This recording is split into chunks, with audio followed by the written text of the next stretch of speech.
So mga kapadyero, so pag-usapan naman natin ngayon is sa on-road, no? Wala munang off-road ngayon.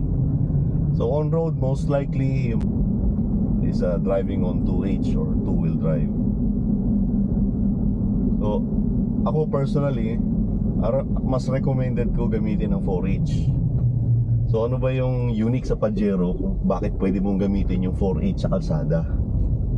Ang 4H kasi ng Pajero is all-wheel drive. So hindi siya part-time 4-wheel drive unlike yung mga Nissan Patrol. Ang Pajero on 4H mode is para siyang Lancer Evolution, Subaru. So all-wheel drive. So pwede mo siyang gamitin sa kalsada. Meron siyang center differential na siya yung nagko-control ng power between front and rear axles. So kagandahan sa Pajero, so all-wheel drive talaga siya by default, na merong option na gawing two-wheel drive. So yun yung super select na exclusive lang siya sa Mitsubishi Pajero, Montero Sport, Triton or L200 or Strada, yung mga high-end models lang ng pickup. So ano advantage ng naka 4H over 2H? Sa 4H, yung power niya is distributed evenly across all four wheels. That means yung wear and tear mo sa suspension and sa differential bushings and lahat ng mga running gear, especially mga bushings. So 50% lang yung load niya compared sa 2H. Kasi sa 2H, lahat ng power delivered sa rear wheel. Sa 4H, lahat ng gulong nakakatikim ng power. So basically 50% na lang yung magiging load ng rear axle mo. Kaya yung mga bushings mas matagal masira. Ngayon kung gaano katagal masira, hindi ko masasabi. But based on experience, yung mga Pajero na driven mostly on 4H, higit doble ang tinatagal bago masira ng mga bushings, especially yung differential bushings. Yan, yun yung isa sa mga major advantage ng gumagamit ng 4H. Pangalawa is traction. So since all-wheel drive ka, in case na maka-encounter ka ng madudulas na kalsada or pag umuulan, hindi siya prone sa hydroplaning or sa mawalan ng control over 2H kasi nga all-wheel drive. Magdadaan ka sa mga gravel roads or simply basa ng putik or madulas yung kalsada, so mas mataas yung probability mo na mawala ng control on 2H over 4H.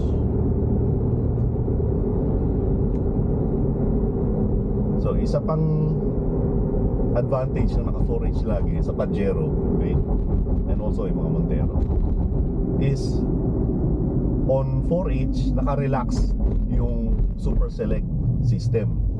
Meaning yung mga solenoids de-energized, yung mga actuators naka-rest position. So basically lahat is naka-off. Dahil by default is all-wheel drive or 4H talaga ang Pajero. So pag nag 2H ka, doon nagkakaroon ng kuryente yung solenoids. So bubukas yung mga valves niya, gagalaw yung mga actuator, pupunta siya sa two-wheel drive mode. So lahat yung front differential actuator, yung center diff lock na nasa transfer case, so lahat yon energized. So kumukonsumo siya ng electricity, kumukonsumo siya ng vacuum power galing sa engine para ma-maintain yung two-wheel drive mode ng Pajero. So kung naka 4H ka, lahat ng mga actuators mo, solenoids mo, vacuum system mo is naka-rest position or off. Meaning hindi siya nalalaspag. Kaya sa Pajero, mas laspag ang naka two-wheel drive compared sa 4H. Is maraming mga ayaw maniwala doon kasi nga hindi siya normal na sa mga 4-wheel drive na sasakyan. So yun yung tatlong advantages why mas recommended ko ang 4H kahit sa city driving. Ngayon, yung disadvantage naman ng 4H,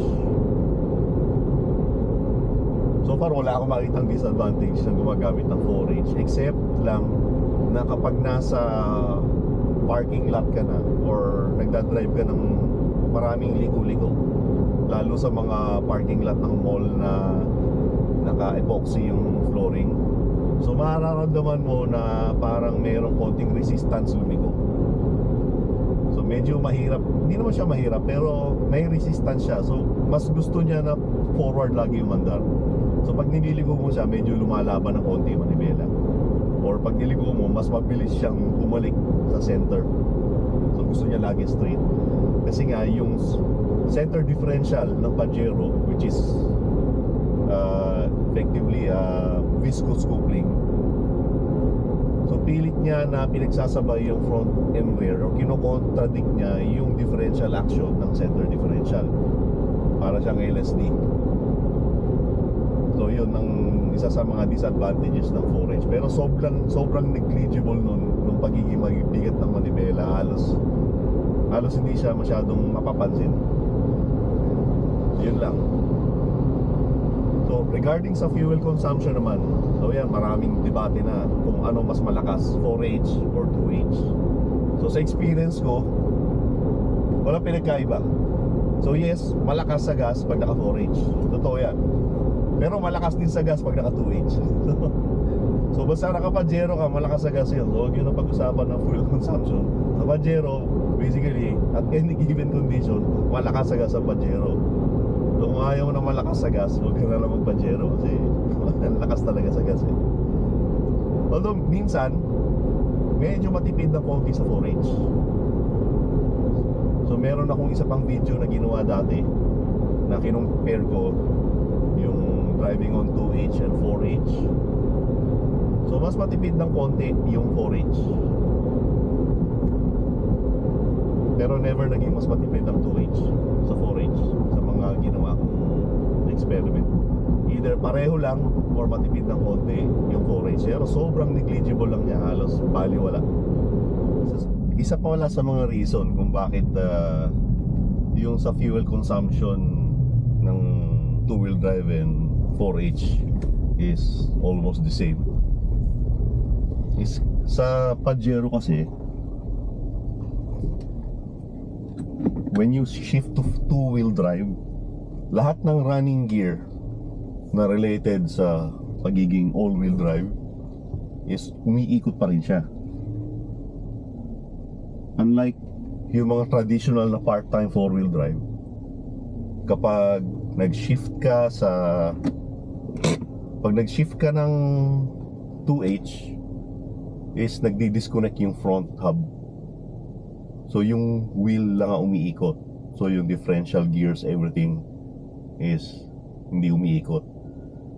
Kaya merong difference sa fuel consumption ng part-time four-wheel drive, is because on two-wheel drive, naka free wheel talaga yung gulong sa harap. Sa Pajero hindi.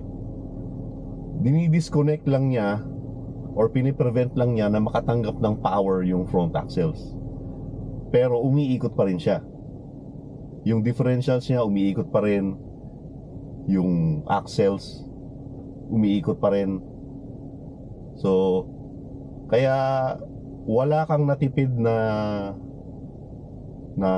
weight na umiikot.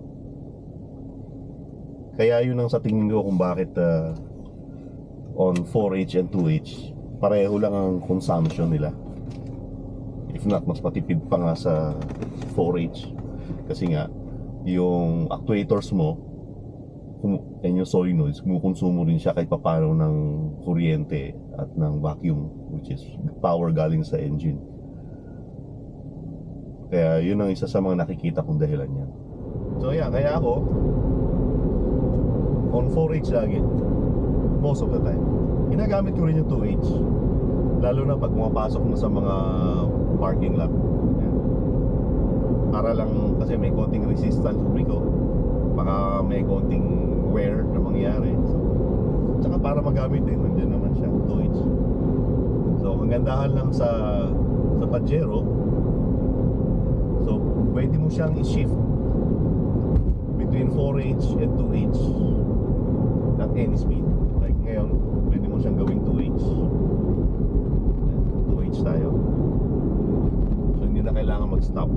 So, between 4H and 2H, pwede kayo mag-shift as long as below 100 kph yung speed ng sasakyan. Yan ang dahilan kung bakit ako nire-recommend ako gamitin 4H. Yan. Try nyo din kung ano magiging epekto sa experience nyo while driving Pajero. Alright?